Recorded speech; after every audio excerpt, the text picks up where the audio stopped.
In the remote highlands of Papua New Guinea, perched on sheer cliff faces overlooking the winding rivers and emerald valleys, there are silent watchers. They sit in wicker cages or small, open-sided huts, their knees drawn up to their chests, their gazes fixed on the villages below. Their skin is the color of ochre and smoke, stretched taut over frames that have endured for generations. These are not statues. They are the ancestors of the Anga people, mummified with fire and smoke, and they have been watching over their descendants for centuries. Their presence is as real and as constant as the mountains themselves. Before we start, a quick roll call. Write in the comments which part of this planet you're watching from, and then just listen and enjoy. This remarkable practice, this profound act of keeping the dead physically present among the living, invites a central question, one that touches the very core of our human experience. What happens to a community's understanding of life, death, and time when the dead never truly leave? What becomes of grief when the person you are grieving sits on the cliff above your home, a permanent fixture in your daily landscape? By the end of our journey together tonight, you will come to see how this is not a morbid fascination, but a deeply logical and life-affirming cosmology.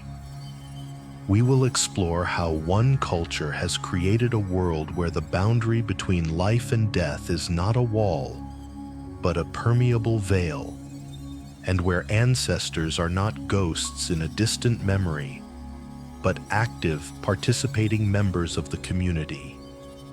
You will discover a way of being where history is not written in books, but is seated on the escarpment, watching the sun rise each morning alongside the living. Think for a moment about how we, in most modern cultures, relate to our dead. We hold them in our memories. We look at photographs, we tell stories. We might visit a grave marker in a quiet, secluded cemetery. The dead exist for us in the abstract, in thought, in emotion, in digital images. Their physical form is gone, removed from the world of the living, placed in a separate space designated for the departed. This separation is fundamental to our grieving process. We are taught to let go, to move on, to accept the finality of absence. But for the Anga, absence is not the final word. Presence is. Imagine waking up in a small village tucked into a fold of the Asaki region. As you step out of your hut, the morning mist is still clinging to the canopy of the rainforest. Your gaze, like that of everyone in your community, naturally lifts to the cliffs that cradle your home. And there they are, the smoked bodies of your grandfather, your great-grandmother, and generations of kin before them. They are arranged in family groups, silent sentinels whose identities are known to all. They are not hidden away. They are the most prominent feature of the landscape, a public archive of your people's lineage. This isn't a graveyard you visit on special occasions. It's the backdrop to your life. The children playing in the village square play under their watchful eyes. When villagers meet to discuss a harvest, a marriage, or a dispute, they do so within the sightline of the ancestors who founded their traditions. This constant physical reminder changes everything.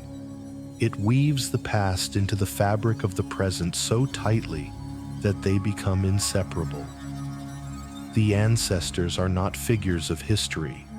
They are participants in the ongoing story of the village. Their silent, seated forms are a testament to continuity, a powerful statement that the community is not just a collection of living individuals, but a continuous stream of generations, flowing from a visible source. This practice forces us to reconsider what a body is after death. In many traditions, the body is a vessel, a shell that the soul or spirit has vacated. Its preservation, if undertaken at all, is often for the benefit of the deceased in an afterlife, like the elaborate preparations of the ancient Egyptians for the journey through the underworld. The Anga tradition turns this idea on its head. The body is preserved not for a journey elsewhere, but to stay here. Its purpose is to continue its role within the community, transitioning from a living, breathing participant to a silent, watchful guardian. The body itself becomes the monument, the memorial, and the medium through which the ancestors' presence continues to be felt. It is not an empty shell, it is an anchor, mooring the entire community to its own history and identity. The term mummy might conjure images of wrapped figures in dusty sarcophagi, sealed away from the world.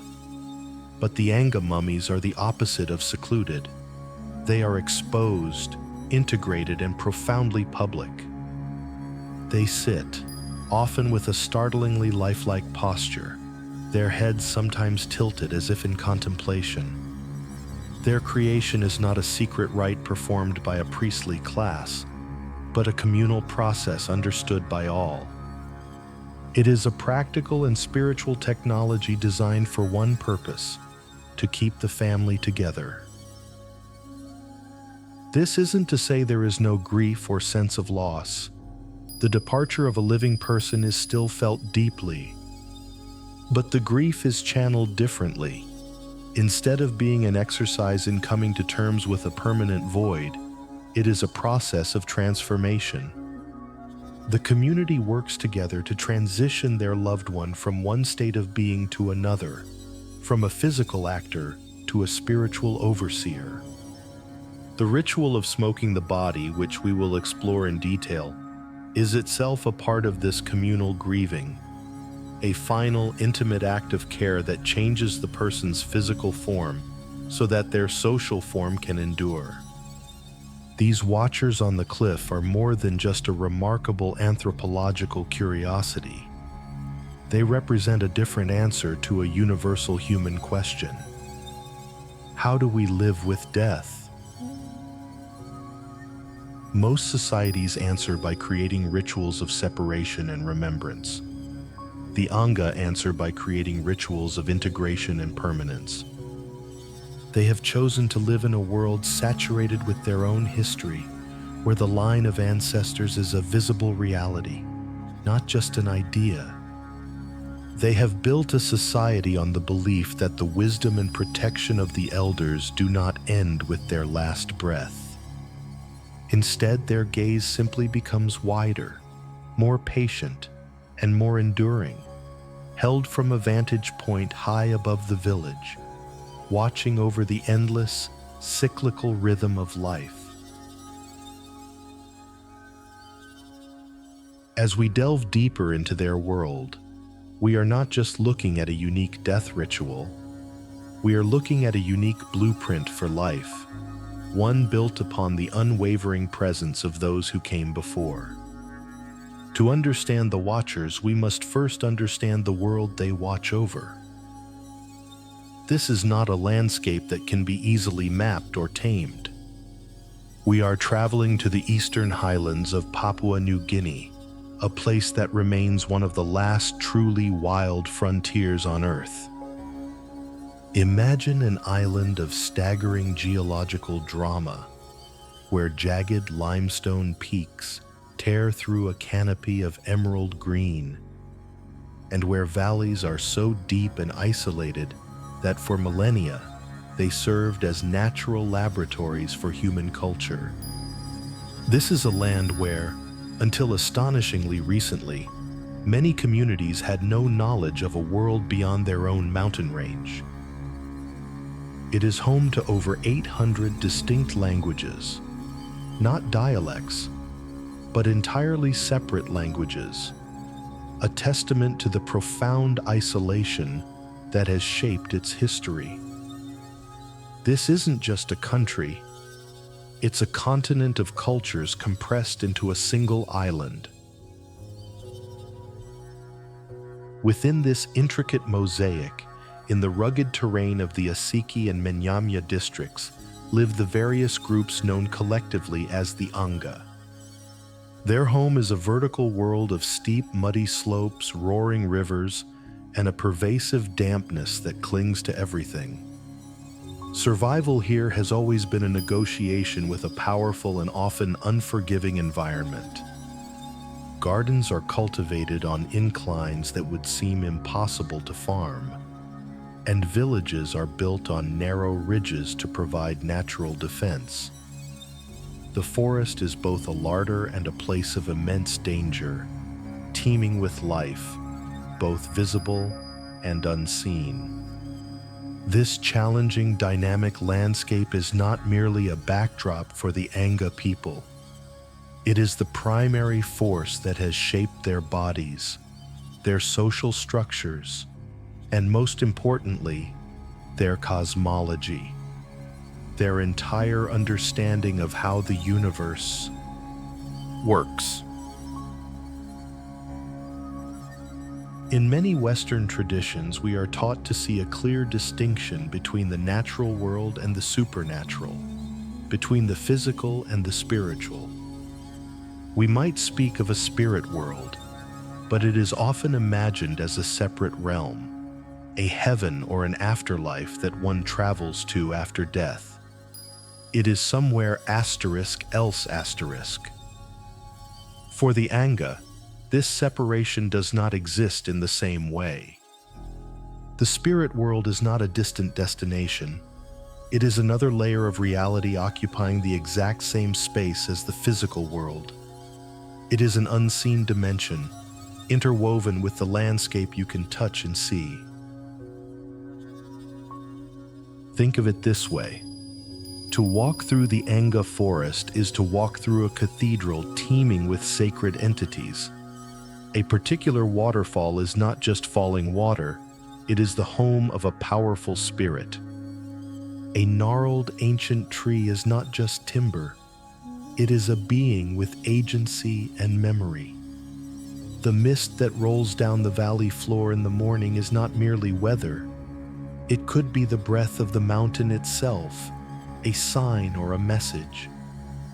Every landmark, every river bend, every distinctive rock formation, every mountain peak is imbued with spiritual significance and history. The physical landscape is a living scripture, a map not only of geography but of the sacred stories, beings, and forces that govern life. There is no empty secular space. Everything is alive and everything is watching. This belief in an interwoven world is the fertile soil from which the practice of smoke mummification grows. If the spirits of the ancestors do not depart for a faraway heaven, but remain present and active within their traditional lands, then their connection to the community must be maintained. They are still here, their essence lingering in the soil, the trees, and the very air the living breathe. The ancestors are a crucial part of the spiritual ecosystem, and their power and wisdom are needed to ensure the continued prosperity of the village, to guarantee successful harvests, to protect against illness and misfortune, and to guide the decisions of the living. And so, the physical body becomes profoundly important. It is not something to be discarded or hidden away in the earth. To bury the body would be, in a sense, to sever a vital link, to lose the most potent focal point for that ancestor's lingering presence. Instead, the body must be preserved. It must be transformed into a permanent vessel, an anchor that keeps the ancestors' spirit tied to the community, making their presence tangible and their guidance accessible. The smoked mummy on the cliffside is therefore not just a memorial. It is a communication device, a beacon, a physical testament to the fact that the unseen world of the ancestors is right here, coexisting with the world of the living. This environment of extreme terrain and spiritual immanence fosters a deep sense of interdependence. No single person can survive alone. The community is the essential unit of existence, and that community explicitly includes the dead. The knowledge required to live successfully in this world, which plants are medicine, when to plant crops, how to read the signs of the weather, how to navigate the treacherous paths, is ancestral knowledge. It is a library of wisdom built over countless generations. The physical presence of the mummies serves as a constant, unavoidable reminder of this debt. They are the authors of the community's survival guide, and their watchful presence ensures that their teachings are never forgotten. In this land of unseen worlds, the most important beings are those who have learned to see both sides of the veil, and the mummies on the cliff are the ultimate proof that for the Anga, the veil itself is little more than mist. For the Anga people, death is not a termination of one's contract with the community. It is a change in job description. This is the fundamental philosophical shift we must make to understand their world. When a person's body ceases to breathe, their role does not end. It transforms. The farmer who tended the yam gardens, the woman who wove the nets, the warrior who defended the village, they do not cease to be. They are promoted. They transition from active physical participants to silent spiritual overseers. Their essence, their social being, is considered too valuable, too integral to the fabric of the community to simply be let go. To bury them or allow their body to decay would be akin to throwing away the village's most important library of knowledge and its most powerful spiritual shield. Life is a continuum, and death is simply the point where one's responsibilities become broader, more sacred, and eternal. Let's contrast this for a moment with the worldview that underpins many modern societies. For us, death is often framed as a profound and final separation. It is a great divide. We speak of a loved one crossing over, passing away, departing. Our language is one of movement away from us, of a journey to a shore from which no one returns. Our grief rituals are designed to help us process this absolute absence. We learn to live in a world that no longer contains the physical presence of that person. The goal, often spoken aloud, is to move on, to reconfigure our lives around the newly formed void. The dead live on in memory, in spirit, but their time of direct influence and physical presence is over. It is a clean break, a closed door. For the Anga, the door is never closed. It is simply opened onto a different room in the same house. This is why an ancestor's presence is not just a comfort. It is considered absolutely essential for the village's survival. The seated figures on the cliff are not passive memorials. They are active members of the community's governing council. Their influence is sought in matters both great and small. When a dispute arises between two families, the elders might convene a meeting within sight of the mummies, implicitly asking, "What would our ancestors say? How would they want us to resolve this?" Their silent gaze serves as the ultimate moral compass, a constant reminder of the community's laws and values. How could you act with selfishness or cruelty when the very founders of your lineage are watching you do it? In this way, the ancestors are the supreme arbiters, the unseen judges whose authority is beyond question. They sanction marriages, they oversee the distribution of resources, and they validate the leadership of the living. A village without its watchful ancestors would be a village adrift, without history, without authority, and without a soul. Furthermore, this belief is profoundly practical. In an environment as demanding as the New Guinea highlands, survival depends on a deep well of accumulated knowledge. The ancestors are the keepers of this knowledge. The mummified elder on the cliff is the one who lived through the Great Drought 50 years ago. His presence is a reminder of the techniques for finding water. The woman seated beside him is the one who knew the specific jungle plants that could cure a particular fever. Her continued presence ensures that medicinal knowledge is respected and passed down. They are a living library of ecological and social wisdom. They witnessed past conflicts with neighboring tribes, and their strategic placement on the cliffs might even mark a historical boundary or a site of a significant event. To lose them would be to suffer a collective amnesia, leaving the community vulnerable to repeating past mistakes and unable to meet the challenges of the future. Their presence is a guarantee of continuity, a promise that the lessons learned in the past will remain to protect the generations of the future. This philosophy dictates that the body must be kept. It is the locus of the ancestors' power, the focal point of their continued presence.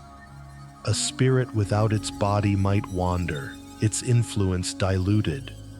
The mummified body anchors the spirit to the land and to the people. It is a physical address where the living can go to communicate with the dead, to seek their guidance, and to feel their protection.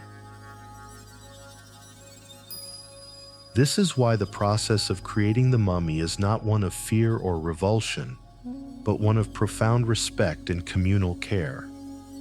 It is the final service the community provides for the individual, preparing them for their new, elevated role. By preserving the body, they are not clinging to the past out of an inability to let go. They are actively investing in their future, ensuring that the most powerful and knowledgeable members of their society remain on the payroll forever. The fundamental question for the Anga is not, how do we cope with their absence? It is, how do we best facilitate their continued powerful presence? This changes everything. When death arrives in an Anga village, it sets in motion not an ending, but a meticulous and sacred act of creation. The process of turning a loved one into a watchful ancestor is steeped in ritual, practical knowledge, and a deep communal reverence. It is a journey guided by fire and smoke, elements seen not as destructive forces, but as agents of sacred transformation. This is the ritual of sacred smoke, a procedure as precise as a science and as meaningful as a prayer. The first step, taken soon after a person's last breath, is to bind the body into the position it will hold for eternity. The corpse is carefully arranged into a seated posture, with knees drawn up towards the chin and arms often crossed. This is not a random pose. It is the posture of a watcher, an elder sitting in contemplation at a village meeting. It is a position of alertness and authority, signifying that even in death, the individual remains engaged and observant. The body is then secured to a special chair or frame, designed to hold this posture throughout the long process to come. This initial act is a statement of intent. This person is not leaving. They are preparing for their vigil.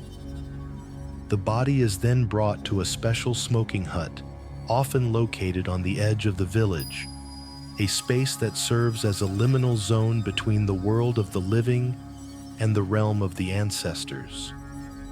Here, a slow, steady fire is lit. The choice of wood is critical. Certain types are favored for their ability to produce a cool, dense smoke rather than intense, consuming heat. The goal is not cremation, it is desiccation. The fire must be managed with expert care around the clock, kept low and consistent. It is a slow, patient process, a testament to the community's commitment. Family members will often take turns tending the fire, a final act of communal care that is both a practical necessity and a form of grieving. This vigil by the fire is a time to share stories, to remember the person, and to collectively participate in their transformation. The significance of the smoke is profound. In Anga cosmology, smoke is a mediating element.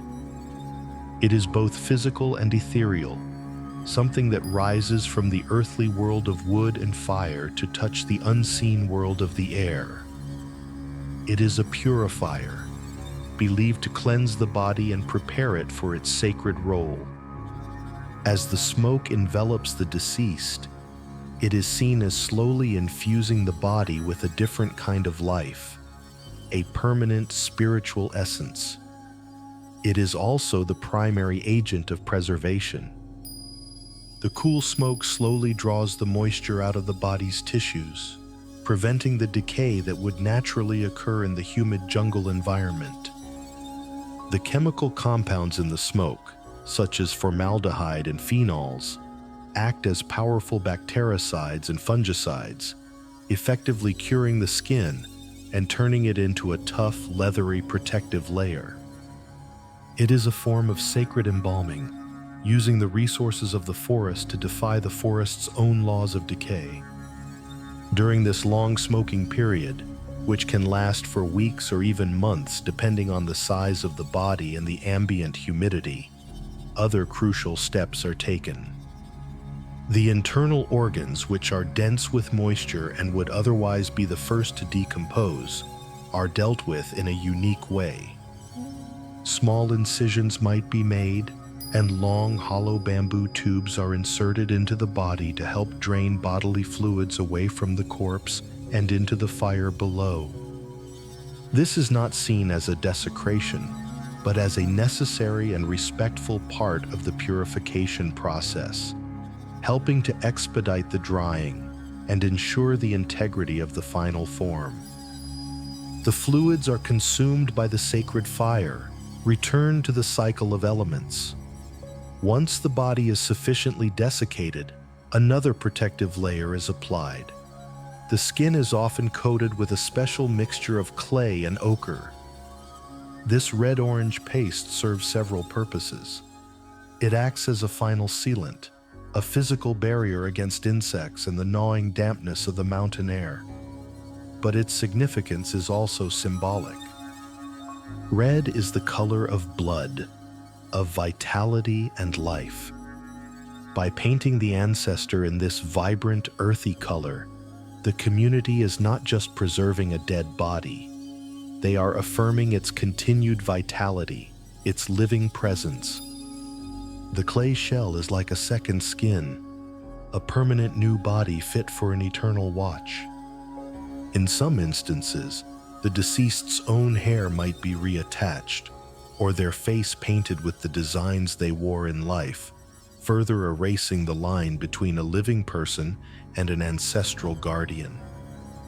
The entire procedure, from the initial binding to the final clay coating, is a masterclass in organic chemistry and practical physics. a technology perfected over centuries without any knowledge of modern science.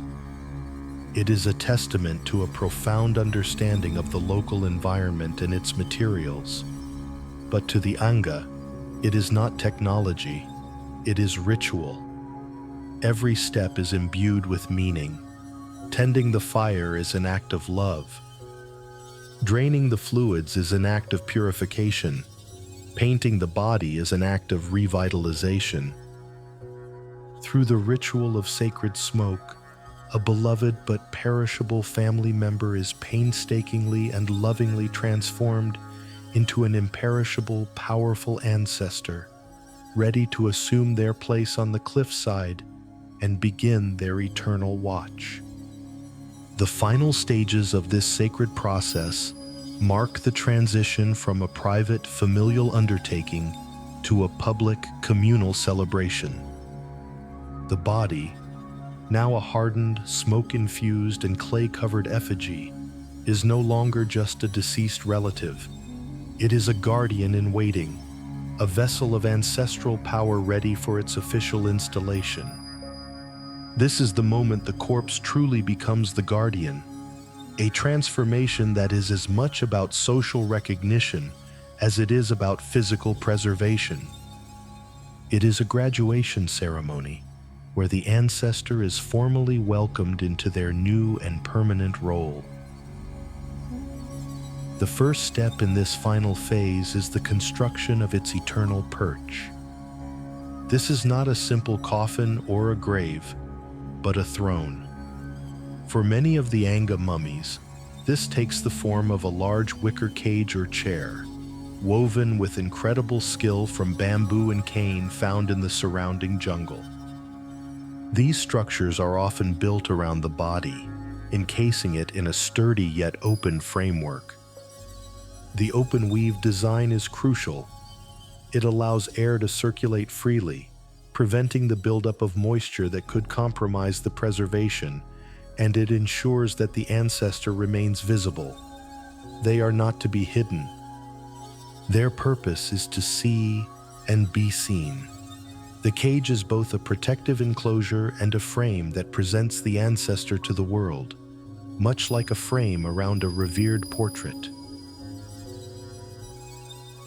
In some cases, especially for particularly important individuals, a small open-sided hut might be constructed directly onto the cliff face, providing a more substantial shelter while still maintaining the principle of visibility. Choosing the location for the ancestor is a decision of immense significance. The sacred cliffs that overlook the villages are not homogeneous spaces.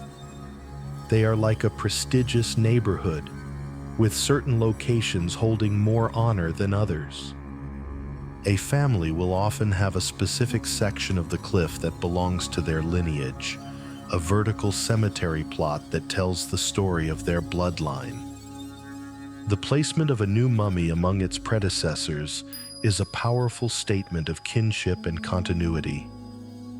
The new guardian is literally taking their place in a long line of watchers. The specific spot might be chosen for its vantage point, offering the clearest view of the family's homes and gardens, allowing the ancestor to effectively carry out their protective duties. Or it might be chosen for its spiritual potency, a place known to be a conduit for ancestral power. The physical act of moving the ancestor to the cliff is a major community event. It is a procession, a final journey not away from the village but asterisk above asterisk it. The mummified body, now rigid and surprisingly light due to the desiccation, is carried with great care and ceremony. The path to the cliff base is cleared, and the air is filled with chants, songs, and the telling of stories about the person's life. This is not a somber, silent march. It is often a vibrant, energetic affair, a celebration of the life that was lived and the new, powerful role that is about to begin. It is a moment of pride for the family, who are now contributing a new guardian to the community's spiritual defense. The final ascent is the most dramatic part of the installation. Using elaborate systems of vine ropes and bamboo scaffolding, the young men of the village undertake the dangerous task of hoisting the mummy up the sheer cliff face. It is a display of strength, courage, and communal cooperation, performed under the gaze of the entire village below, and, it is believed, under the watchful eyes of the other ancestors already in place. Securing the mummy to its designated ledge or within its hut is done with precision and reverence. It must be positioned perfectly, facing the village, its gaze directed towards the heart of the community it will now protect. Once the ancestor is securely in place, a great cheer often rises from the village below. The installation is complete. But the physical placement is only part of the ceremony. It is followed by rituals that officially mark the ancestor's new status. There may be a feast, a community-wide event that reaffirms social bonds and celebrates the continuity of the lineage. Shamans or elders might perform special rites, speaking directly to the newly installed guardian, formally charging them with the responsibility of watching over the village, ensuring good harvests, and protecting the children. They might make offerings of food, tobacco, or other prized items, a first gesture of the ongoing relationship of reciprocity that will now exist between the living and the ancestor. The community gives respect and care, and in return the ancestor provides protection and wisdom. This entire sequence, from the careful posing of the body to the final feast, is what transforms a corpse into a guardian. It is a powerful social and psychological process. For the family, it provides a definitive and positive conclusion to their period of active mourning. Their loved one is not gone. They have been successfully elevated. For the community, it is a renewal of their spiritual contract with the past. They have honored their traditions, strengthened their connection to their ancestors, and reinforced the very cosmology that gives their world meaning. The silent figure, now seated on its high perch, is no longer the man who died last season. It is a timeless guardian, a permanent part of the landscape and the soul of the village, beginning a vigil that will last for generations. In a village watched over by its ancestors, the past is not a foreign country. It is the house next door, the face you see when you look up from your work, the silent elder present at every single meeting. The physical presence of the mummies is not merely a symbolic backdrop. It is an active agent that profoundly shapes the rhythm of daily life, molds social norms, and anchors the community's collective identity in a way that is almost impossible for an outsider to fully comprehend. Life is lived in a state of constant, gentle surveillance, a world without privacy from the judgment of history. Consider the simple act of farming. When an Anga family clears a new patch of land for a garden, they do so in full view of the cliffside guardians. This is not just a practical matter of geography. It is a social and spiritual contract. The land they are working belongs, in a fundamental sense, to the ancestors who first claimed it and whose bodies now mark its boundaries. Their presence serves as a constant reminder of sustainable practice. You would not exhaust the soil or misuse the land under the watchful eyes of the very people who bequeathed it to you. The ancestors are the ultimate land spirits, their silent gazes encouraging a sense of stewardship and discouraging greed or laziness. A bountiful harvest is not just the result of hard work, it is a sign of the ancestors' approval, a blessing bestowed upon those who have shown them proper respect. This dynamic extends deep into the social fabric, particularly in the realm of law and order. In a society without a formal police force, prisons, or a complex judicial system, the ancestors function as the ultimate arbiters of justice. Imagine a dispute between two neighbors over a stolen pig. In many cultures, this might be settled by a village chief or a council of elders. Among the Anga, the process is similar, but with a crucial difference. The ultimate authority is deferred to the watchers on the cliff. An elder mediating the dispute might invoke their presence directly, saying something to the effect of, "Our grandfathers can see us now. They know the truth of this matter. Will you lie in front of them?" This is not a mere rhetorical flourish. It is a deeply held belief that the mummies possess a form of sight, an awareness that transcends the physical. Lying or cheating is not just an offense against your neighbor, it is a direct act of disrespect to the entire lineage, an act that could bring misfortune not just upon yourself, but upon your entire family. This belief is a powerful deterrent, fostering a culture of accountability and truth-telling. The sanctioning of marriages is another area where the ancestors' influence is paramount. A marriage is not just a union of two individuals. It is an alliance between two lineages, a continuation of the bloodlines that the mummies represent. Before a marriage is approved, the families might consider whether the union would be pleasing to the ancestors. They are, in essence, asking for the blessing of the silent council on the cliff. The success and fertility of the marriage are believed to be directly linked to this ancestral approval. To marry against the perceived will of the ancestors is to risk spiritual disfavor, which could manifest as infertility, illness, or conflict. The mummies, therefore, are the guardians of the social order, ensuring that alliances are made wisely and that the community's lineage remains strong. Beyond these specific examples, the constant visibility of the dead creates a unique sense of time and identity.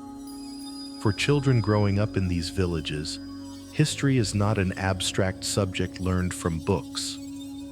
It is a physical reality they see every single day. A child can point to a specific figure on the cliff and say, "That is my great-great-grandfather, the one who was a great hunter." This creates an incredibly powerful and personal connection to the past. The lineage is not a theoretical family tree. It is a visible assembly of individuals. This fosters an immense sense of belonging and continuity. You are not just a person. You are the current link in a long, unbroken chain that is physically present in your world. This knowledge provides a profound sense of security and identity, an anchor in a world that can often be uncertain. You know who you are because you can see where you came from. This ever-present past also shapes the community's orientation towards the future. Decision-making is inherently conservative, in the truest sense of the word. It seeks to conserve the traditions and values of the ancestors. When a new challenge arises, be it a new sickness, a conflict with another group, or the arrival of outsiders, the first question is often, how would our ancestors have handled this? The mummies are a constant reminder that the current generation is not the first to face hardship, They are the inheritors of a resilient tradition, and the solutions to present problems can often be found by honoring the wisdom of the past. This doesn't mean the society is static, but it ensures that change happens slowly, carefully, and always with reference to the foundational principles embodied by the silent watchers. The village of the living and the dead is a place where every action is weighed on the scales of history, under the patient, unwavering gaze of those who have seen it all before.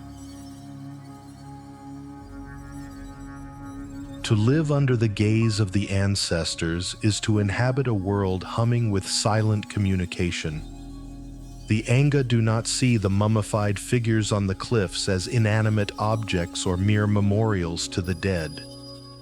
They are perceived as active, aware, and communicative beings, participants in a constant, subtle dialogue with the living. This belief transforms the psychological and spiritual landscape of the village, fostering a unique blend of security, accountability, and a profound sense of an enchanted reality. The world is never empty, and one is never truly alone. The primary role of the ancestors is protection. They are the village's spiritual security system, a line of sentinels watching for threats both physical and metaphysical. It is believed that their elevated vantage point gives them a perspective the living lack. They can see danger approaching, whether it's a raiding party from a rival tribe, the first signs of a blight on the crops, or the invisible encroachment of malevolent spirits. Their presence is a shield. Anthropological accounts are filled with stories of how this belief manifests in daily life. For instance, a hunter venturing into the forest might offer a silent prayer to the ancestors, asking them to guide his steps and keep him safe from harm. A mother whose child is sick might sit at the base of the cliff, speaking to her mummified grandmother, seeking intervention and healing. This is not seen as wishful thinking, but as a direct appeal to a powerful and caring ally. Communication from the ancestors is rarely direct or verbal. It is read in the language of signs and omens, a constant stream of information for those who know how to listen. The natural world becomes a medium for their messages. A sudden landslide near the village might be interpreted as a sign of the ancestors' displeasure with a recent community decision.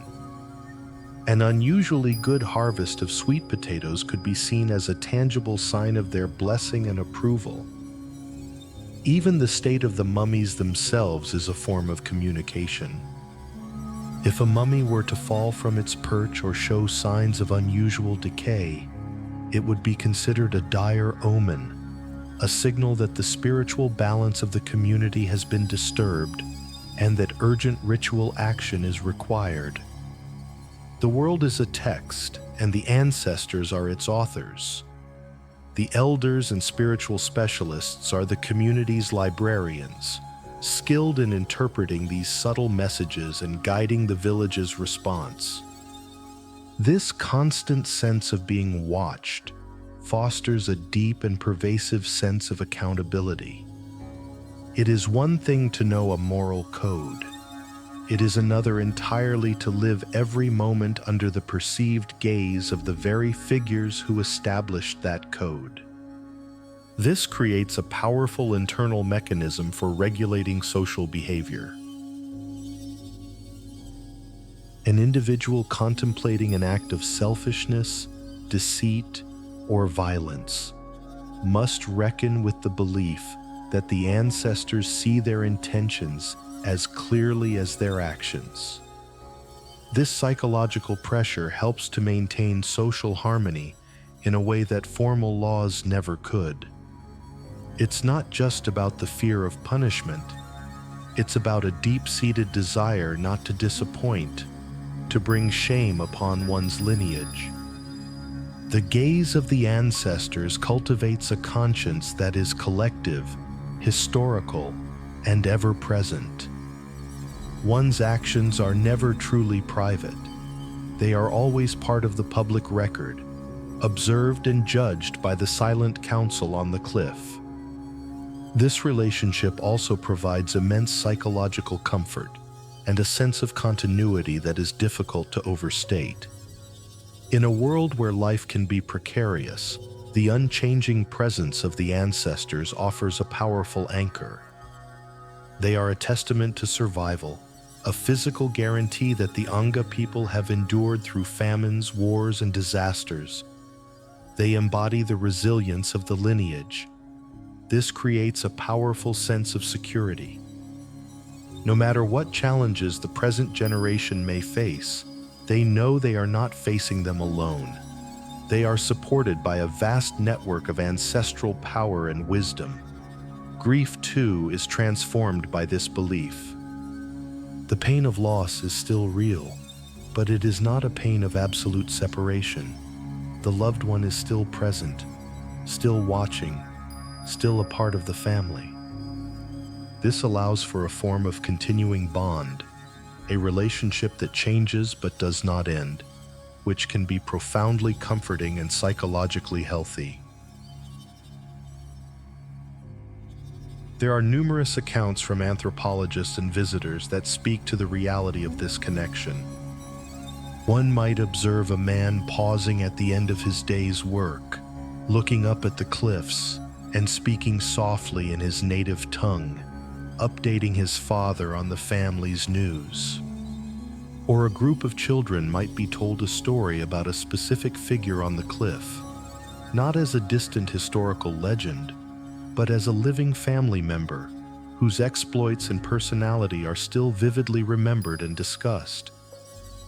These are not grand ceremonies, but small, everyday moments that reveal the depth to which the ancestors are woven into the fabric of life. They are consulted, confided in, and even sometimes gently scolded. This is a living relationship, dynamic and intimate. The gaze of the ancestors is not a cold, judgmental stare. It is the familiar, loving, and sometimes stern gaze of family. A presence that grounds the Anga in their history, guides them in their present, and gives them confidence in their future. The vigil of the ancestors is not effortless. It requires a partnership, a sacred contract between the generations. While the mummies provide spiritual protection, the living in turn provide physical care. Tending to the departed is not a morbid or fearsome task. It is a sacred duty, an ongoing act of love and respect that reinforces the cyclical nature of life and responsibility. This maintenance is a practical necessity, a social obligation, and a profound spiritual act all at once, ensuring that the watchers can continue their watch, unimpeded by the slow, persistent ravages of time and nature. The highlands of Papua New Guinea are a relentless environment. The humidity is a constant presence, the rainfall can be torrential, and the jungle is a place of ceaseless growth and decay. Left to the elements, even the most expertly prepared mummy would eventually succumb. The wicker cages can rot, the clay coating can be washed away, and the relentless dampness can foster the growth of mold and lichen. And so, the mummies require regular upkeep. This is the work of the caretakers of the departed, a role and a set of skills passed down from one generation to the next. It is a lineage of care, mirroring the lineage of the ancestors themselves. Periodically, the mummies must be brought down from their cliffside perches.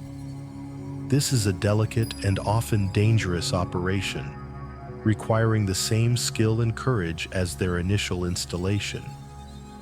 The community gathers to watch as the young men ascend the cliffs, carefully unfastening the ancient figures and lowering them to the ground. This act of retrieval is a time of reconnection, a moment when the ancestors physically rejoin the village for a short time. It is an opportunity for the living to be in their immediate presence, to inspect their condition, and to renew their physical and spiritual connection. Children might be brought forward to see their ancestors up close, to touch the leathery skin, and to hear the stories of their lives once more. It is a living history lesson, tangible and unforgettable. Once on the ground, the restoration work begins. It is a process of meticulous and respectful repair. If the body has been damaged by moisture or insects, the affected areas are cleaned and treated. A fresh coat of the sacred red ochre and clay mixture is often applied, renewing the mummy's protective outer layer and restoring its vibrant, lifelike color. This repainting is a powerful symbolic act, a reinfusion of vitality, akin to providing a fresh set of clothes for a revered elder. Any damage to the wicker chair or hut is also repaired. Rotted canes are replaced, and the entire structure is reinforced to ensure it can withstand the elements for another cycle of years. It is a craft that combines practicality with deep reverence, a form of sacred engineering. Sometimes the restoration requires more intensive measures. The body might need to be placed by a fire once more, to be gently re-smoked and dried out, driving away the accumulated moisture from deep within the tissues. This is a careful, controlled process, a reenactment of the original transformation ritual. It is a renewal of the sacred pact, a recharging of the ancestors' physical form so that their spiritual energy can remain potent. The entire community is involved in these periods of maintenance. While the specialists perform the delicate work, others might prepare a feast or perform songs and dances in honor of the ancestors. It is a collective effort, a village-wide expression of their commitment to this foundational tradition. This ongoing duty reinforces the core values of Anga society. It teaches the younger generations about their responsibilities, not just to the living, but to the dead. The duty to care for one's parents does not end when they die. It simply changes form. The child who once brought food to their elderly father will, as an adult, be the one who repairs his wicker throne and repaints his body with sacred clay. This creates a powerful, unbroken chain of reciprocity. You care for your elders in life, and in death, you continue to care for their physical form. In return, they watch over and protect you. This act of care is a constant, tangible reminder that relationships are cyclical and that every generation is indebted to the one that came before, just as the next generation will be indebted to them. Furthermore, this practice solidifies family bonds and lineage identity. A particular family is responsible for a particular set of mummies on the cliff. Tending to these specific ancestors is a core part of that family's identity.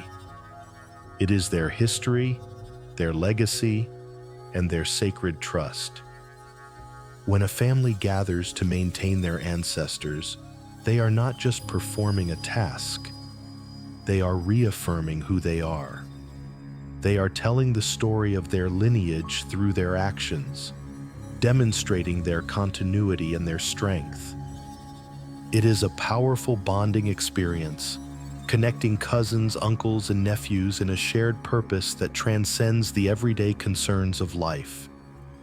They are, quite literally, holding their history in their hands, and in doing so, ensuring its survival for the future. The caretakers of the departed are not just preserving bodies, they are preserving the very soul of their people. While the smoke mummies of the Anga people are startlingly unique, they are part of a much larger global human story. The desire to preserve the physical body after death is not an isolated curiosity. It is a deep-seated impulse that has manifested in countless cultures across every continent and throughout all of recorded history.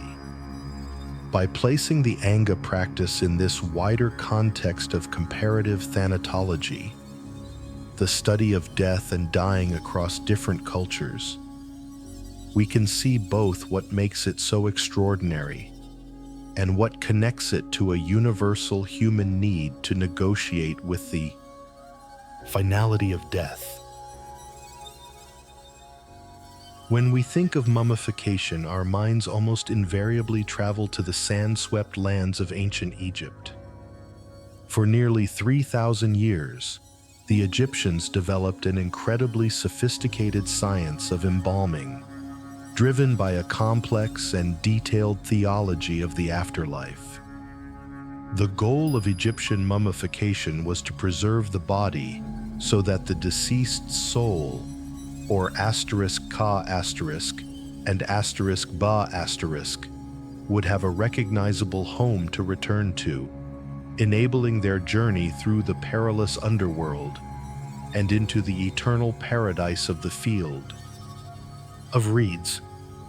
The body was a vessel for a voyage. It was meticulously prepared, filled with preserving salts, anointed with oils, and wrapped in hundreds of yards of linen. It was then sealed away in a sarcophagus, within a tomb, surrounded by all the goods they would need for the next life. The Egyptian mummy was prepared for a departure. Now, contrast this with the Anga. The fundamental purpose is almost the polar opposite. The Anga mummy is not prepared for a journey to another world. It is prepared to stay in this one asterisk. It is not sealed away in darkness, but placed in the open air, in a position of maximum visibility. It is not surrounded by grave goods for a future life, because its life and its work continue right here, in the present. The body is not a vessel for a soul on a journey, but an anchor for a spirit that must not leave. This key difference in purpose is what makes the Anga practice so philosophically distinct. It is not about ensuring a successful afterlife, but about ensuring the continued presence and influence of the deceased in the ongoing life of the community. Let's travel across the world again, to the high Andes of South America. The Inca Empire also practiced a sophisticated form of mummification. They preserved the bodies of their emperors, the Sapa Incas, who were considered divine. These mummies were not entombed and forgotten. They were treated as if they were still alive. They were housed in magnificent palaces, dressed in fine textiles, and brought out on golden litters during public festivals. They were consulted on important state matters, and their attendants would interpret their will. Here, we see a fascinating parallel with the Anga, the idea of the deceased as an active, participating member of society. However, the Inca practice was largely an elite affair, focused on the divine rulers whose continued presence legitimized the power of the state. The Anga practice, by contrast, is far more democratic. While some individuals may be more revered than others, the practice is available to many within the community, reinforcing the lineage of ordinary families, not just a ruling class. The environment itself is a powerful co-author of these traditions. The method of preservation is almost always a direct response to the local climate. the Egyptians took advantage of the arid desert. The hot, dry sand was a natural desiccant, and their entire process was designed to enhance this natural effect by removing all internal moisture. Similarly, the Incas utilized the cold, dry air of the high Andes, which could naturally freeze-dry a body. The famous ice mummies found on Andean peaks are a testament to the power of this natural preservation. But the Anga live in one of the wettest, most humid environments on Earth, a place where decomposition is rapid and relentless. Burying a body in the damp soil or leaving it exposed would result in its swift return to the elements. Dry preservation was not an option, and so they developed a technology perfectly suited to their world: fire and smoke. Smoke is the perfect antidote to humidity. It is a drying agent and a powerful antimicrobial, the only viable way to hold back the jungle's tide of decay. This shows us how human ingenuity and spiritual belief work together, adapting to the constraints and opportunities of their specific ecological niche. We can find other examples of preservation around the world, from the naturally preserved bog bodies of northern Europe, tanned by the acidic waters of peat bogs, to the self-mummifying practices of Sokushinbutsu monks in Japan, who would slowly desiccate their own bodies through years of extreme diet before being entombed. Each tradition is a unique solution to the twin challenges of physical decay and spiritual continuity. What the global history of preservation shows us is that the Anga are not an anomaly in their desire to keep the dead close. They are simply one of the most striking and successful examples of a culture that has dedicated itself to the principle of presence over absence. By comparing their open-air, smoke-cured guardians to the entombed, salt-cured pharaohs, we see the incredible diversity of human responses to the universal fact of mortality, each one a logical and profound expression of a particular way of seeing the world. In the Anga world, the landscape speaks. It tells stories of creation, of spirits, of great battles, and of the community's own deep history. Within this living geography, the mummified ancestors are not just placed upon the land, they become the land itself. The body transitions from being a biological entity to a living landmark, a point of sacred and social orientation as fundamental as a river or a mountain peak. The cliff faces are transformed from inert rock into a living historical archive, a library where the books are the very bodies of the authors. Think about how most societies mark their territory and history. We use maps, flags, monuments of stone or bronze, and written documents. These are all symbolic representations of ownership, presence, and memory. The Anga achieve the same result in a far more direct and visceral way. The placement of a lineage's mummies on a particular cliff face is an undeniable and permanent declaration of that clan's connection to the land. It says, "This is our place. Our people have been here for generations beyond counting, and here are the very faces to prove it." It is a boundary marker more potent than any fence, a deed of title written in the language of kinship and bone. To challenge a clan's right to their land would be to challenge the legitimacy of the ancestors themselves, a deeply perilous act. The mummies are the ultimate surveyors, their silent gaze defining the contours of clan territory. This transforms the entire relationship between the people and their environment. The layout of the village below is often in direct dialogue with the arrangement of the mummies above. A family might build their hut in a location that affords a clear view of their specific ancestral cluster. The main path through the village might align with the position of a particularly revered founder. The entire social geography of the living is mirrored and sanctified by the sacred geography of the dead. This creates a deeply integrated space where the physical and the historical are one. To navigate the village is to navigate your own family tree. To look up at the cliffs is to read a map of your community's social structure and history. The landscape is not something you live asterisk on asterisk. It is something you live asterisk within asterisk, a web of relationships that connects you to the soil under your feet and the ancestors over your head. The cliffs are, in essence, the seat of ancestral power. This is where the spiritual energy of the lineage is most concentrated. Therefore, these sites become focal points for ritual activity. They are not just places to be viewed from afar. At critical moments in the community's life, before a hunt, during a planting festival, or in times of crisis, people will gather at the base of the cliffs.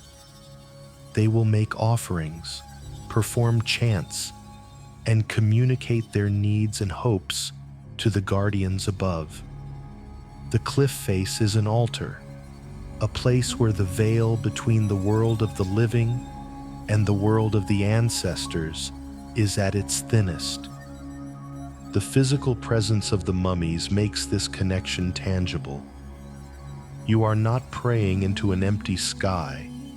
You are speaking to beings whose faces you can see, whose presence is as real as the rock they are perched upon. This transforms abstract belief into an embodied sensory experience. Furthermore, the mummies serve as a living archive in a society that traditionally had no written language. Each figure on the cliff is a chapter in the community's history. The elders can point to a specific mummy and recount the story of that person's life, the battles they fought, the innovations they introduced, the family they raised. This is how history is transmitted, not through dusty texts, but through oral tradition anchored to a physical referent. The collection of mummies on a clan's cliff is their history book, their encyclopedia, their family album. It ensures that the past is not forgotten or distorted over time. The story of a great leader cannot be easily embellished when his actual physical form is there for all to see. This creates a stable, enduring sense of collective memory. The mummies prevent historical amnesia, grounding the community in a shared narrative that is both epic and deeply personal. The body as a landmark also redefines the very concept of a home. For the Anga, home is not just the hut you sleep in. It is the entire valley, a space defined and protected by the ancestors. This creates a profound sense of rootedness, a feeling of belonging that is tied not just to a place, but to a place made sacred by the continuous presence of one's own kin. This is fundamentally different from a modern mobile society where home can be anywhere, and history is often something you read about happening somewhere else. For the Anga, history happened right here, and the historical actors are still present. This creates a powerful, localized identity. You are not just a person. You are a person of this specific valley, a descendant of those specific watchers on that specific cliff. The body, transformed into a landmark, becomes the ultimate anchor of identity, ensuring that no matter what changes may come, the people know exactly where and who they come from. For millennia, the world of the Anga was a closed circuit, a universe bounded by the next mountain range. Their cosmology, their social structures, and their unique relationship with the dead developed in pristine isolation. But the 20th century brought the outside world crashing into the highlands of New Guinea, an encounter that would forever alter their reality and cast their most sacred traditions in a strange and unfamiliar light. The history of contact between the Anga and outsiders is a story of fascination, misunderstanding, and the beginning of a slow, inexorable pressure on their way of life. The first outsiders to penetrate these remote valleys were often Australian prospectors and colonial patrol officers, or KIAPs, in the 1920s and 30s. Imagine their astonishment. After trekking for weeks through some of the most difficult terrain on Earth, they would emerge into a clearing and see them. The silent red ochre figures sitting on the cliffs gazing down. These were men from cultures that meticulously hid their dead, burying them 6 feet under the ground. To them, the Anga practice was not just foreign. It was a profound violation of their own deeply ingrained taboos about the proper separation of the living and the dead.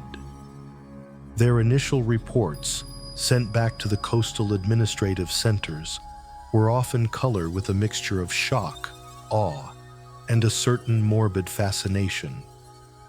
They described what they saw as ghastly, grotesque, or primitive, using the language of Gothic horror to interpret a practice they could not comprehend. This early contact was often fraught with misunderstanding. The colonial administrators, tasked with imposing a new system of Western law and order, saw the influence of the ancestor mummies as a challenge to their authority. How could they establish a new legal system when the ultimate arbiters of justice for the Anga were the silent figures on the cliff? They saw the practice as a relic of a savage past that needed to be stamped out in the name of progress and civilization.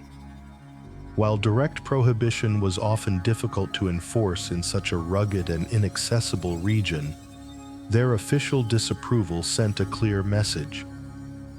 Your most sacred tradition is seen as backward by the new powers that be. This was the first seed of doubt, the first suggestion that the Anga way of seeing the world was not the only way, and perhaps not the correct way. Following the administrators and prospectors came the anthropologists and ethnographers. These were individuals with a different agenda. They came not to govern or to profit, but to observe, record, and understand. Pioneers like Beatrice Blackwood and Maurice Godelier spent years living among highland communities, providing the outside world with the first nuanced and respectful accounts of their lives. They were the ones who began to decode the complex belief systems that underpin the mummification rituals. They explained that this was not about a morbid obsession with corpses, but about a logical and deeply meaningful cosmology of ancestral presence, social continuity, and spiritual protection. Their work was crucial in shifting the perception of the Anga from primitive savages to a people with a complex and coherent worldview. However, even the most sensitive anthropological accounts had an unintended effect. They turned the Anga and their ancestor mummies into objects of academic and public curiosity. The publication of books, articles, and documentary films brought the watchers on the cliff to the attention of a global audience. This new visibility was a double-edged sword. On one hand, it fostered a greater appreciation for the cultural diversity of humanity. On the other hand, it could lead to a form of cultural tourism, where outsiders would come to gaze at the mummies, often without a true understanding of their sacred significance. The ancestors, who were the ultimate subjects in their own world, the Watchers, were in danger of becoming mere objects for the cameras and curious eyes of strangers. This created a new kind of pressure, a self-consciousness that had never existed before. The Anga were now aware that their practices were being judged and consumed by a world that did not share their beliefs. The lens of morbid curiosity was particularly damaging. Sensationalized media reports would often focus solely on the most visceral aspects of the process: the draining of fluids, the smoking of the flesh, stripping it of all its sacred context. They presented it as a bizarre spectacle, a headline for a Ripley's Believe It or Not feature. This caricature was not just insulting, it was a form of cultural violence. It ignored the love, the respect, and the profound philosophy that animated the entire practice. It failed to see that the ritual of sacred smoke was not about death, but about ensuring a form of eternal life within the community. The encounters with the outside world, from the first shocked patrol officer to the last documentary filmmaker, forced the Anga to see themselves through the eyes of others for the first time. A gaze that was often bewildered, judgmental, and rarely fully comprehending. This was the beginning of a long and difficult negotiation, a struggle to maintain the integrity of their world in the face of a profoundly different one. The arrival of patrol officers and anthropologists was merely the first wave in a tide of modernity that would bring far more profound challenges to the Anga way of life.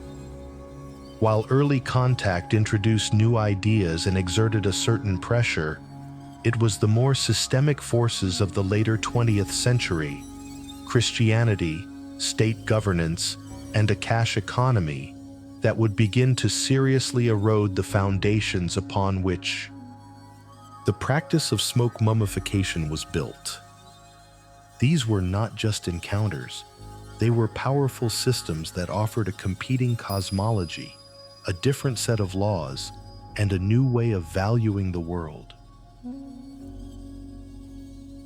Perhaps the most direct and potent challenge came from Christian missionaries. Arriving in the highlands with conviction and courage, they brought with them a theology that was, in many ways, fundamentally incompatible with Anga beliefs. The missionaries preached of a single all-powerful God, a heaven in a distant spiritual realm, and a bodily resurrection at the end of time.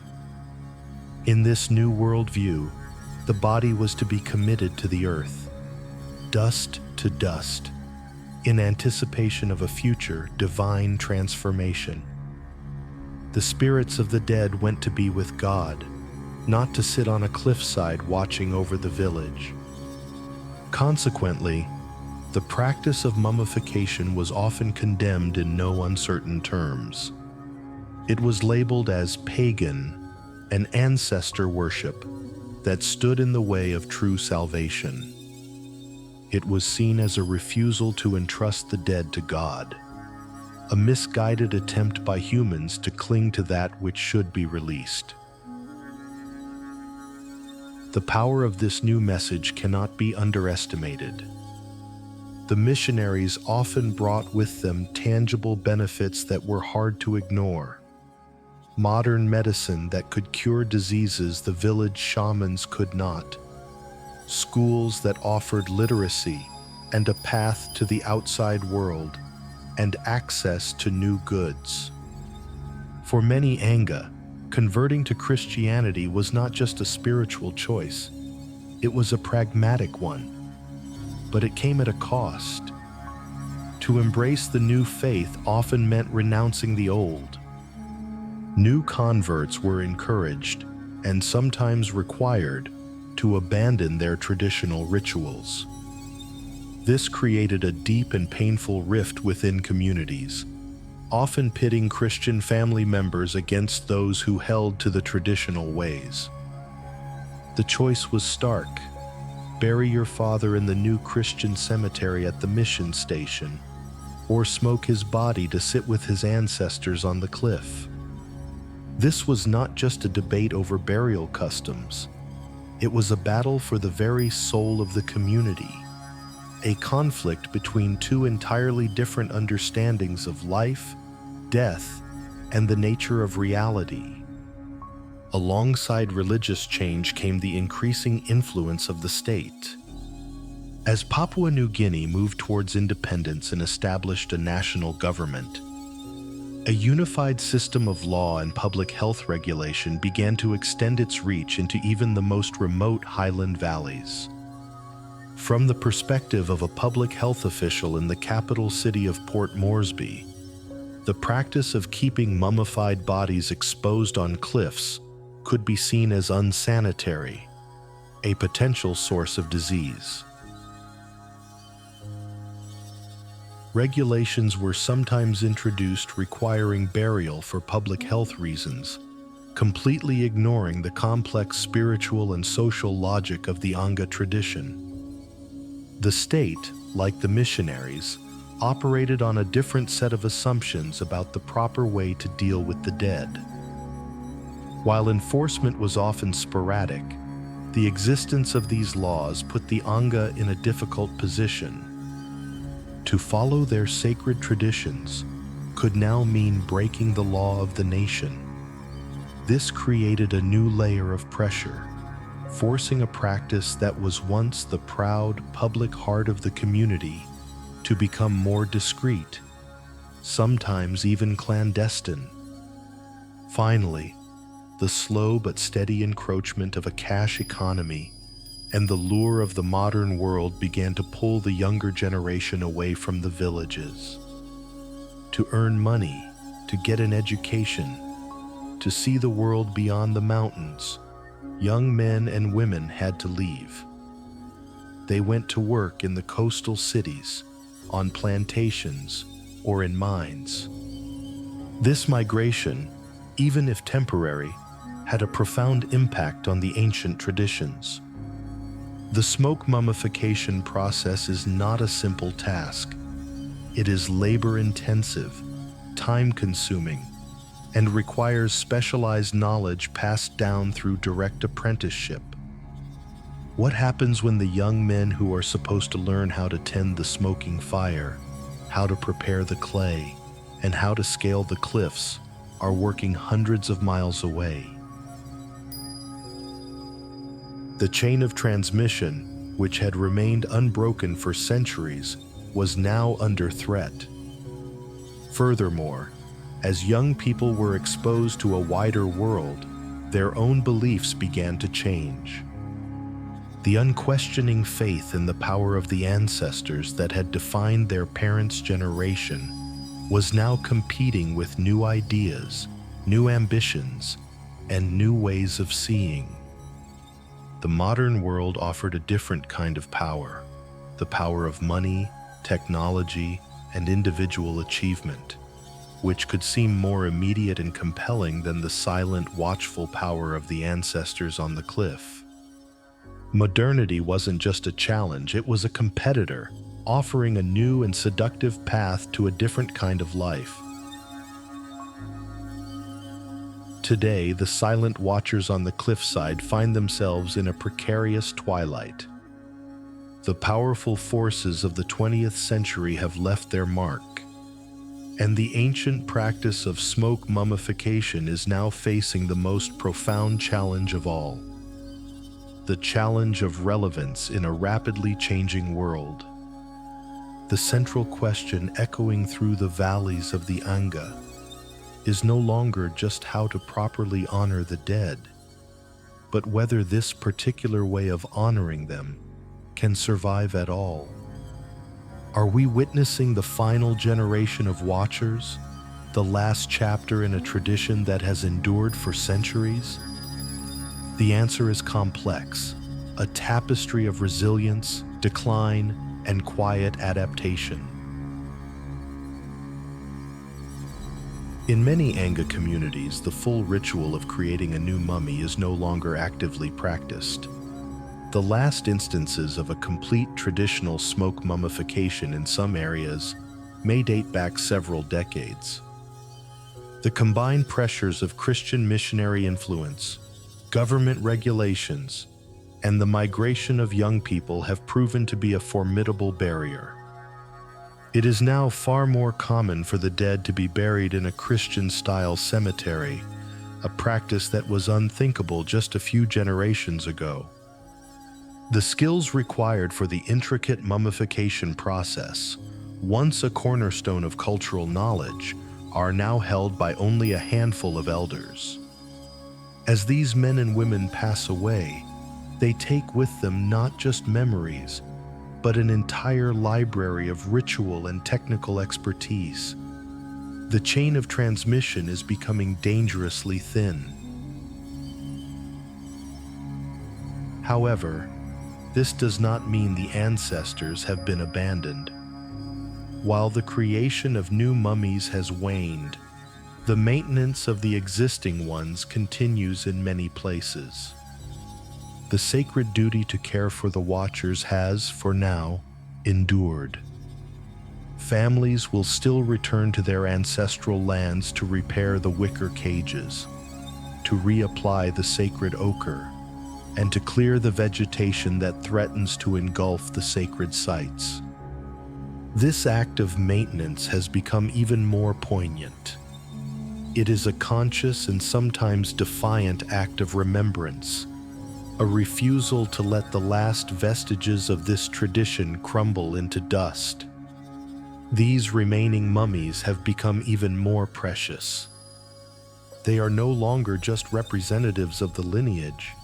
They are representatives of an entire cosmology, the last, most visible link to a world that is rapidly fading. Tending to them is not just about honoring the past. It's about holding on to a core piece of cultural identity in the face of overwhelming change. The choices facing the Anga people today are complex and deeply personal. It is not a simple binary of tradition versus modernity, as if they must choose one and completely forsake the other. Like all people, they are seeking to build the best lives they can for themselves and their children. And this often involves a delicate and sometimes contradictory process of blending the old with the new. A young man might work in the city of Leh to earn money for his family's school fees, yet still feel a profound connection to the ancestral mummies in his home village. A family might be devout Christians, attending church every Sunday, but still speak of the ancestors with respect and feel their presence on the land. They are navigating a world of multiple overlapping identities. The struggle is to find a way for these different worlds to coexist without one completely extinguishing the other. This has led to fascinating and sometimes heartbreaking compromises. In some areas, the mummies have been moved from their original cliffside perches to more accessible, sheltered locations, sometimes in small, specially built huts or museums. On one hand, this helps to protect them from the elements and makes them easier to maintain. On the other, it fundamentally changes their role. It decontextualizes them. An ancestor moved into a museum is no longer a watchful guardian integrated into the landscape. They have become a cultural artifact, an exhibit for others to view. The subject has become an object. This is often done with the best of intentions, as a pragmatic solution to the problem of preservation, but it signals a profound shift in the relationship between the living and the dead. The risk of this unique cultural knowledge being lost within a single generation is terrifyingly real. When the last elder who knows the specific chants for the smoking ceremony passes away, that knowledge is gone forever. When the last person who understands the symbolic meaning of the different cliffside locations is no longer there to explain it, the landscape loses a layer of its sacred text. What is at stake is not just a curious custom, but an entire philosophical system, a unique human solution to the universal questions of mortality, memory, and community. The loss would not just be a loss for the Anga, it would be a loss for all of humanity, a burning of one of the rare books in the library of human experience. The remaining watchers on the cliff are therefore not just guarding their villages below. They are standing vigil over the fate of their own legacy, their silent gaze a poignant testament to the fragility of cultural memory in the modern age. Looking at the silent, seated figures of the Anga ancestors, it is easy to focus on the exotic nature of their physical form. But if we can look past the smoke-cured skin and the wicker cages, we find that their tradition offers a profound and deeply moving commentary on universal human needs. The need to grieve, the need to remember, and the desperate, beautiful need to keep our loved ones close. The Anga practice, in its radical insistence on presence, can teach us a great deal about our own relationship with loss and memory, offering a different lens through which to view the landscape of our own grief. In many modern Western cultures, the dominant model of grief is often framed as a journey with a destination. It is a process one must work through. We speak of stages: denial, anger, bargaining, depression, acceptance, a linear progression that ideally leads to a state of resolution, of closure. The ultimate goal, often implicitly and sometimes explicitly stated, is to move on. This model suggests that healthy grieving involves a gradual detachment from the deceased, allowing them to recede into a cherished but manageable place in our memory, so that we can reinvest our emotional energy back into the world of the living. It is a model of letting go. The Anga tradition offers a startling alternative, a model of holding on. It proposes what we might call a living grief, one that is not about achieving closure, but about cultivating a continuing bond. For the Anga, the goal is not to move on from the deceased, but to move forward with them in a new form of relationship. Grief is not a problem to be solved or a wound that must be scarred over. It is an ongoing, dynamic process of communion. The ritual of mummification is the very mechanism of this process. It is a constructive, communal act of grief, where the energy of loss is channeled into the creative work of transforming the loved one into an eternal guardian. The pain of absence is actively countered by the labor of ensuring a permanent presence. This idea of a physical anchor for memory is powerful. In a world that is increasingly digital and transient, our memories can often feel abstract and unmoored. We scroll through photos on a screen, images that are vivid but lack physical substance. The Anga have a tangible physical focal point for their collective memory. The mummy on the cliff is not just a reminder of the past, it is a piece of the past, physically coexisting with the present. This has a profound effect on the nature of remembrance. It becomes a daily ambient practice rather than a scheduled event, like a visit to a cemetery on an anniversary. The memory is woven into the fabric of the everyday, as natural as the sunrise and as constant as the mountains. What would it be like, we might ask ourselves, if our connection to our beloved dead was not something we had to consciously summon, but something that was simply, unforgettably, ***. This practice challenges our deep-seated fear of the dead body. Many modern cultures have sanitized death, removing it from the home and sequestering it in hospitals, funeral parlors, and cemeteries. The corpse has become something alien, even terrifying to be dealt with by professionals behind closed doors. The Anga demonstrate a radical intimacy with death. The body of a loved one is not a source of fear, but a precious vessel to be cared for, tended to, and transformed with love. This comfort with the physical reality of death fosters a different kind of resilience. By refusing to hide death away, they also refuse to be ruled by the fear of it. Death is demystified.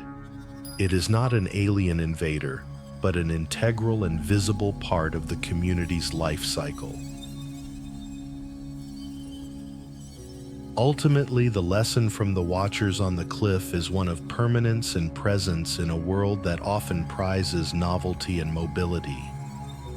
Their tradition reminds us that a community's strength can be drawn from its deep roots, from a powerful, unbroken conversation between the generations. It suggests that moving on may not be the only healthy response to loss. Perhaps, in some way, the healthiest response is to build a new kind of home for our dead, not in a distant cemetery or a heavenly afterlife, but right here, in the heart of our own lives, allowing their presence to continue to shape, guide, and comfort us.